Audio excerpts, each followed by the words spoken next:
Hi, I'm Matt Beeston. I'm an NLP trainer and performance coach. I help grassroots and professional athletes get better results faster in their sport. In this video, you'll create a blueprint and a plan of action for all aspects of your training and competition. This ensures that you get the greatest benefit from your training and matches. Okay, here are some questions you can ask yourself before training. Number 1. What skills or tactics do I want to practice during training? Number 2. What will be the evidence or measures of my success? Number 3. What specific actions do I need to take to practice these skills or tactics? And finally, what beliefs do I have to have regarding my ability to achieve an improved level or performance? Moving on. What aspects of the mental game do I want to work on in training? For example, do I want to work on my beliefs, self-confidence, resilience, concentration, or positive self-talk? What will be the physical measures of my success? When training, you can start to calculate things like times or reps to better measure your performance at each session. And how will I reward myself for my success? By rewarding yourself, you are celebrating your improvements, and in this way you will be motivated to do it next time.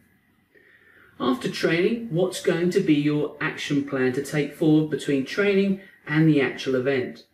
This question gets you to think about what you have been focusing on in the week before competition, and then embodying those behaviours and skills in the sporting arena and competition. As a pro tennis player, it might have been as simple as improving your service percentage. You might want to write these down, so stop the video now and be clear about what you want to achieve. Let's now talk a little bit about leading up to the competition or match, pre-competition. These are the sort of key moments before a match, maybe a few hours or the morning before an afternoon game. How can I plan my time purposely leading up to the match? What relaxation techniques will I be using? What can I do to keep myself occupied and focused? What do I need to know about my opponents? Logistics, do I need to know about travel arrangements, the venue, or anything that could distract me? Finally, for this section, what tactics do you need to pay attention to?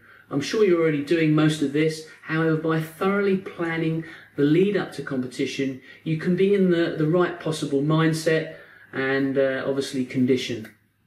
The next question relates to the event itself. During a match, there will be times, say at half time or in the changeover, where you can ask yourself these questions. This will allow you to analyse your performance and become more aware of what you need to focus your attention on. Number 1, what specific part of my game am I using well? What part of my performance do I need to pay more attention to? What do I need to be more aware of about my opponent, the environment, or my teammates? What can I do to achieve success today? What NLP techniques am I using? What other techniques would be useful? How effectively am I using my 5 senses? How am I responding to the information I am gaining? As you can see, there are many things that we could address during this period in the match. I've listed many questions. You might just want to focus on 1 or 2. Okay, let's talk about post-match, where we review the event. Review the match or competition. What worked well for you? What do I need to work on further? Specific parts of the performance perhaps? Do I need to re-visualise or lock in? Or develop anchors for? What setbacks did I overcome? And how can I use them to work for me in the next match? What did I learn about myself that I didn't know already? What do I need to remember about my opponent, environment, the next time I play? What can I do to improve my level of success next time? How will I measure the improved levels of success?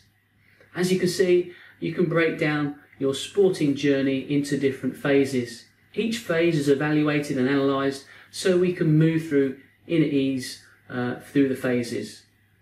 I suggest having a notebook with you at all times and having these questions so you can create a continued action plan. The last phase is actually about planning the next competition or training. So, number one, what do you want to work on and train? How will you measure your success? Who else do I need to be involved in this? What's on my action steps between now and training? What needs to be planned and what needs to be done prior to training? What new things do I want to work on in training? And what else can I do to ensure I have fun at training to keep motivated and succeed? Okay, we have addressed all the different questions for your sport and how you might go about evaluating and strategizing. I've given you many questions to think about. Just start with 2 or 3 for each phase. As you start to do this, you won't need to remember all the questions, you'll just do it.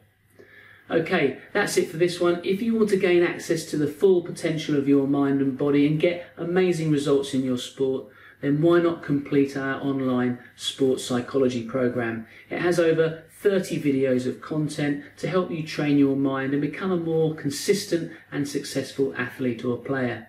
Click the link in the description to take you to this unique program. Also, you can check out our other videos on NLP and sports psychology on this channel, Peak Performance 360. Okay, bye for now. You'll see me in the next.